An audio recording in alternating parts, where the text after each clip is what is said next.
The top focus, the Supreme Court of India has once again pulled up the UP state government, the central government, as well as the ASI, which is the Archaeological Survey of India, on the maintenance of the Taj Mahal, on why it is not being maintained. The Apex Court has asked the concerned bodies here, what would happen if UNESCO takes the Taj Mahal off the list of the World Heritage Site?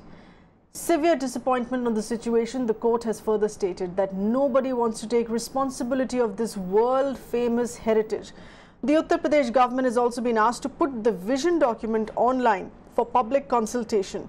Let's get in further inputs. We have with us our Deputy News Editor Meenakshi Bhanja with these details. Meenakshi, this is an issue that is being heard by the Supreme Court for quite some time. Multiple rap on the knuckles that has come in for the concerned state government, the central government, and this time the ASI as well.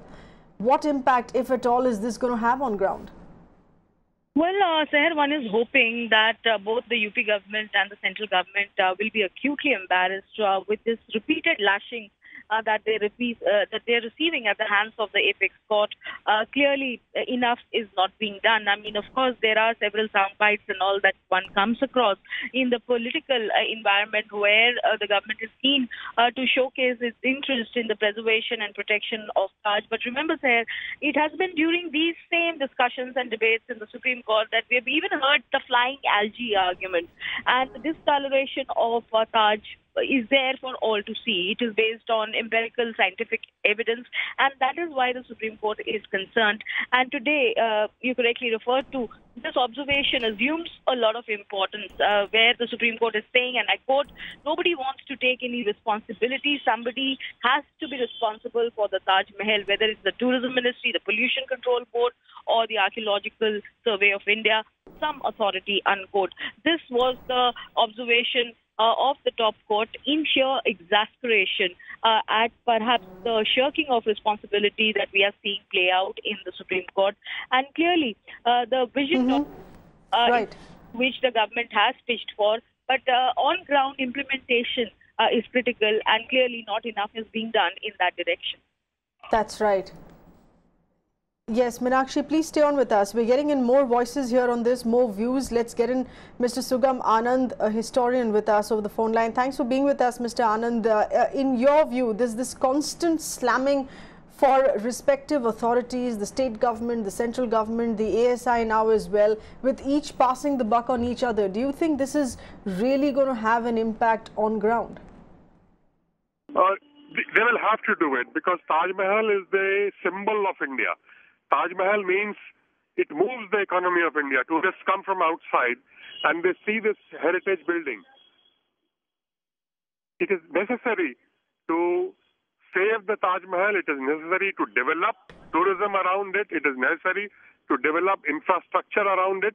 And it is necessary to develop Taj Mahal as a symbol of the unity and integrity of India and the symbol of economy of India.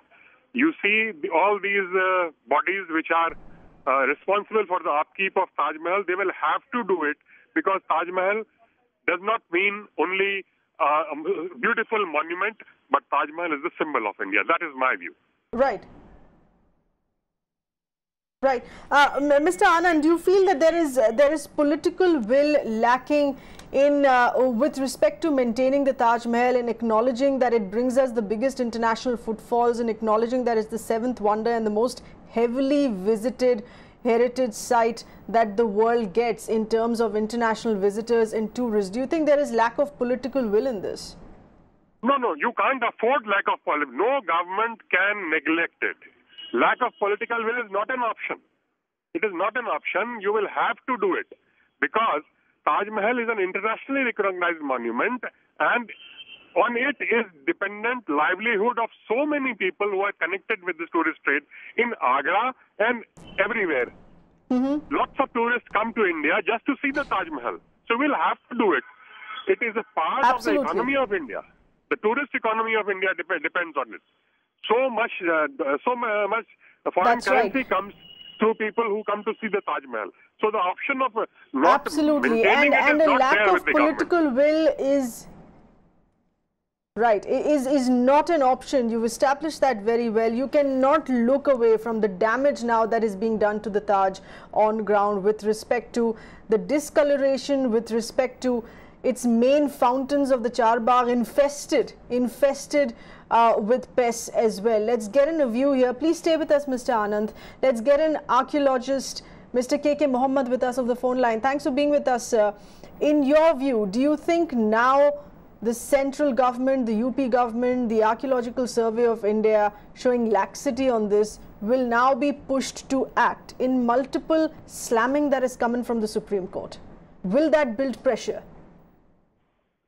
Yes, of course, that will build pressure because, earlier, this problem was there that the state government, they have a lot of work to do, which they have not been doing because the pollution is one big problem with Taj Mahal. Pollution from not only from the brick industries, but there are hundreds of brick industries all around it in Taj Trapezium. So that has to be removed. And similarly, there are a lot of vehicular, this one also pollution also.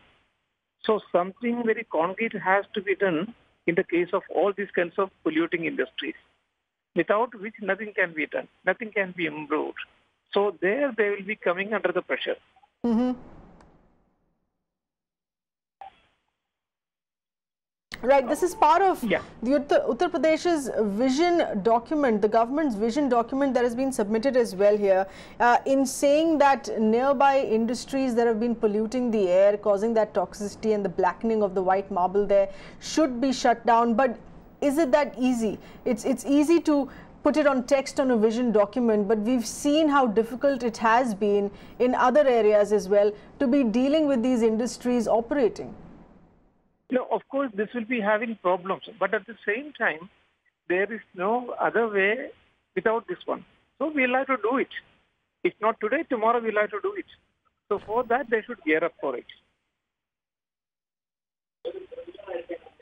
Mr. Anand, do you feel there needs to be a pressing urgency that the Supreme Court will now also have to set a deadline for when work starts and results start showing on ground?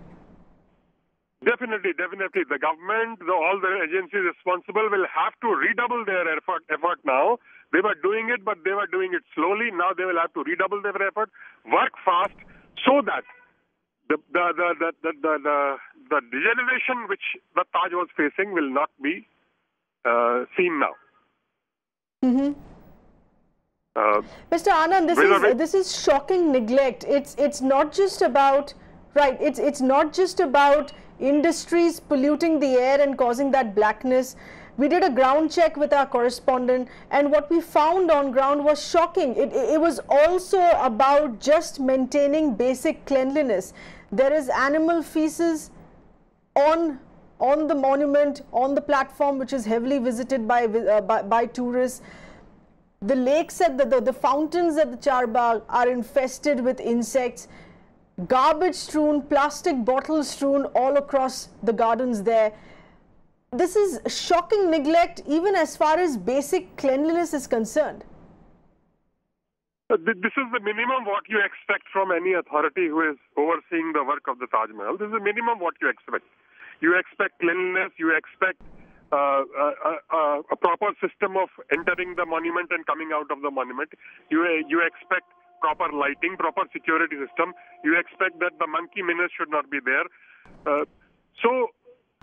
All the agencies together will have to cooperate, and I think the vision document says so, that Taj Mahal will have to be maintained. Mr. Mohammed, I'm going to be asking you this question as well, or what I've asked Mr. Anand, that is there a sense that there is a lack of political will on this as well, when you have the ruling dispensation saying in its earlier days that it is a monument not worth being a symbol of India, questioning who made it, questioning how it was made, what lay earlier on that site before the Taj Mahal was built. Do you think that is also a sense of a lack of political will, which is why the situation is so lax on ground? I don't think it's part of that. No, of course, certain groups have been raising these kinds of petty issues also, but that is entirely a different thing. Right. And at the same time, ASI should be given because, and ASI, Archaeological Survey of India, and now it is not in a proper shape. Because the infrastructural facilities are, totally now, very poor in Archaeological Survey of India. So that has to be upgraded, number one. Mm-hmm. And similarly, in the case of Taj Mahal, you have to see the environment all around. Environment, that pollution is there. Then the river problem, that is Yamuna problem, is there. It is fully contaminated. So all these aspects, there should be a kind of monitoring agency by the state government, by Archaeological Survey of India, by central government, by forests, all these organizations. So then only things will be, coming to the desired position, which the Supreme Court but Mr. desired. Someone who's been part of the system, you're talking about the ASI, you're someone who's been part of the system for several years. What will it take to galvanize the system here? What Herculean task, in your view, is it really going to take? And this is the Taj Mahal that we're talking about. This is not a small ASI protected obscure monument. This is the monument that we're talking about. Yes, no, we have to have, because in the case of Hampi, there is a task force committee. So the task force will be governed by this commissioner, district commissioner. So commissioner should be there, then the collector should be there, then Archaeological Survey of India, then other agencies like forest, pollution, all these agencies should be there. So then only, because you have to have a task force now for that. Mr. Mohammed, appreciate you speaking with us. Also, Mr. Anand as well. These are some voices who are speaking out and believe now that the respective authorities will be pushed to act on ground to save the Taj. Many thanks.